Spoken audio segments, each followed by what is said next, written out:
My name is Asnawi Ali. I represent Aceh Sumatra National Liberation Front. Actually, I want to ask the question, but it almost seemed like my friend question, but now question is finished, like you said. So I want to talk about for on the Friday. It will be on item 5. It will be agent of change for peace and stability.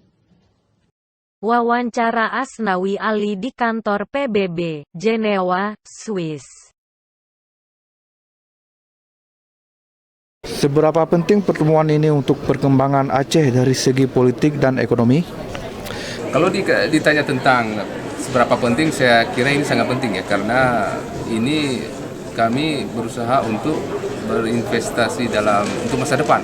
Karena yang kami kirimkan di sini adalah anak muda di Aceh, anak muda di Aceh yang lahir dan besar di Eropa ini.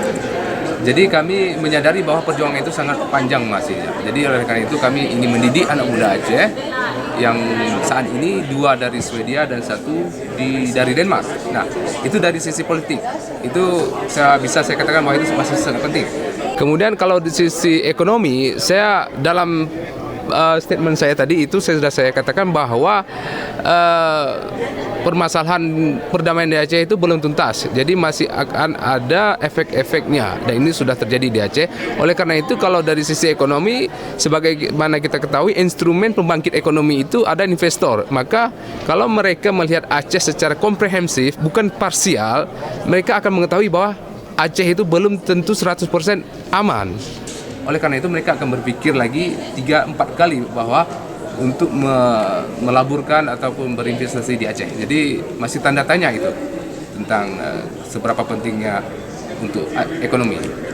Pertanyaan kedua, sejauh ini pressure apa yang mampu dilakukan oleh forum ini agar rekomendasi yang didiskusikan ditaati oleh sesuatu negara atau pemerintah? Kesimpulan forum minoritas ini yang ke-10 ini, sebagaimana informasi yang disampaikan tadi dan juga di laman web, bahwa rekomendasi dari forum ini akan disampaikan ke pelopor khusus yang akan dibincangkan pada Maret 2018 nanti, yaitu sesi ke-37.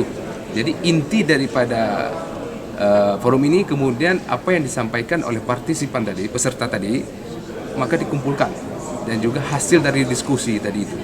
Nah, dari isu tersebut, dari semua kesimpulan itu akan dibawa ke Dewan Majelis Forum Majelis HAM yang nanti akan dibincangkan lagi. Yang jelas rekomendasi ini setiap negara tidak akan bisa lagi menolak karena sudah punya kesepakatan.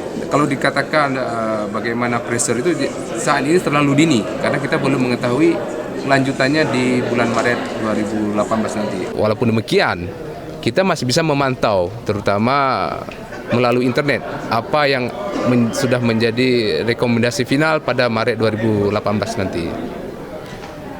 Baik, terima kasih.